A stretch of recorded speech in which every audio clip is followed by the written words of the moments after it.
Selamat datang pada video kelima saya dalam pembelajaran Mikrotik MT-CNA. Pada kesempatan kali ini saya akan membahas seputar akses Mikrotik. Jadi Mikrotik itu bisa diakses melalui apa aja sih? Yang pertama melalui keyboard, kemudian yang kedua ada serial console, yang ketiga remote server telnet SSH, yang keempat Winbox, yang kelima FTP, yang keenam API, yang ketujuh QuickSet dan WebFig, yang kedelapan MAC Telnet, yang kesembilan Winbox Terminal Menu, dan yang terakhir Mikrotik TIC-F. Langsung saja kita lanjut. Di sini saya akan membahas akses Mikrotik menggunakan Winbox. Cara paling mudah dalam mengakses dan mengkonfigurasi router Mikrotik adalah menggunakan Winbox. Tetapi bagi teman-teman yang tidak memiliki router boardnya, bisa praktek melalui simulasinya, yaitu menggunakan VNet. Untuk akses Mikrotik pertama kali bisa menggunakan MAC address terlebih dahulu. Di sini ada contohnya yang 08002714BD-CD. Ini merupakan MAC address-nya.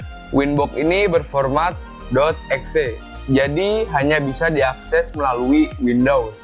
Tetapi bagi kalian yang memakai sistem operasi lainnya, kalian bisa search sendiri di browser bagaimana menggunakan Mikrotik di Winbox untuk sistem operasi Linux atau yang lainnya. Kemudian antara router dan laptop dihubungkan menggunakan kabelan. Dari laptop dicolokkan pada router boardnya.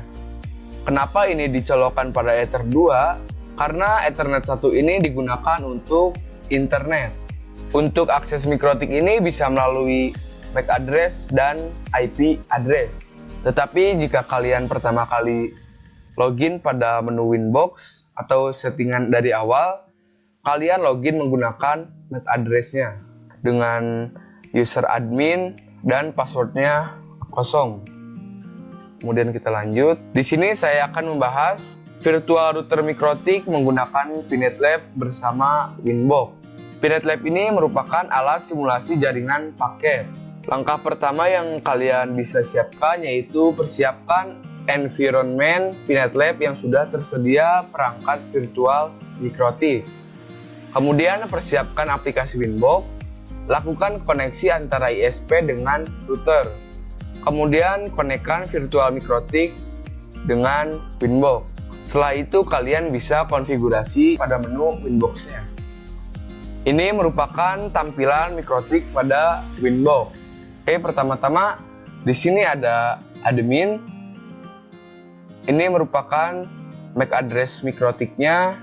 Ini username-nya.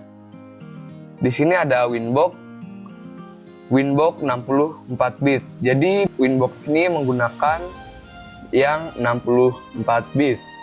Untuk versi Winbox ini yaitu versi 6.45.9. Di sini ada session, setting untuk menyeting, dan dashboard.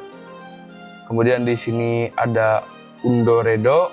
Kemudian di sini ada QuickSet. QuickSet ini untuk konfigurasi cepat digunakan untuk konfigurasi beberapa menu utama dalam satu tampilan. Kemudian di sini ada interface. Interface ini menginformasikan beberapa interface yang dimiliki oleh router Mikrotik kita. Kemudian ada bridge. Bridge ini terkait menggabungkan beberapa port menjadi satu interface. Kemudian ada IP.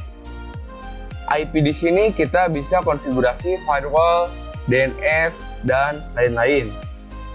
Kemudian ada routing, sistem. Sistem ini kita bisa melakukan shutdown, reboot, dan lain-lain. Oke, coba kita lanjut. Selanjutnya kita akan membahas akses Mikrotik menggunakan WebFig. Sebenarnya Winbox dan WebFig ini tampilannya hampir mirip, tidak jauh beda gitu ya. WebFig ini diperkenalkan sejak router OS versi 5 dengan fungsi yang sama dengan Winbox. WebFig ini support IP versi 4 dan IP versi 6, support HTTP dan HTTPS. WebFig ini juga merupakan salah satu alternatif Winbox. karena tampilannya yang hampir sama. Untuk akses router board via Webfig ini bisa dengan mengetikkan IP router kita pada browser http:// kemudian masukkan IP router kita. Itulah cara akses Mikrotik menggunakan Webfig. Di sini ada Quickset. Seperti yang saya tadi sudah bahas, Quickset ini merupakan konfigurasi cepat, digunakan untuk konfigurasi beberapa menu utama dalam satu tampilan. Quickset ini dapat diakses melalui Winbox atau Webfig. Pada tampilan Winbox atau Webfig, kita tinggal masuk saja pada menu Quickset. Lalu akan muncul tampilan-tampilan seperti ini. Kemudian kita langsung setting saja. Untuk cara settingnya, saya akan bahas pada video selanjutnya. Oke, kita lanjut terlebih dahulu. Kemudian di sini ada akses Mikrotik menggunakan Telnet dan SSH. Telnet dan SSH ini merupakan remote access menggunakan CLI atau berbasis teks. Akses router via CLI ini dapat dilakukan melalui SSH, Telnet, konsol, New Terminal Winbox, dan terminal Webfig. Digunakan untuk merunning script atau ketika akan mengakses router dengan keterbatasan bandwidth.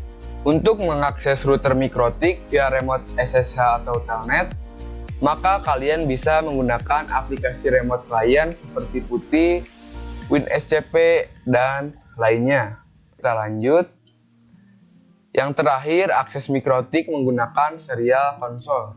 Serial console digunakan apabila kita lupa atau salah password dan telah mendisable semua interface pada Mikrotik. Serial console dibutuhkan pada saat kita menggunakan net install. Remote via serial console membutuhkan kabel DB9. Serial console ini menggunakan program Hyper Terminal dengan baud rate 115200, data bits 8, Retinon, stop bit 1, dan flow control 0. Mungkin cukup sekian pada video pembahasan akses Mikrotik kali ini. Sampai jumpa pada video selanjutnya.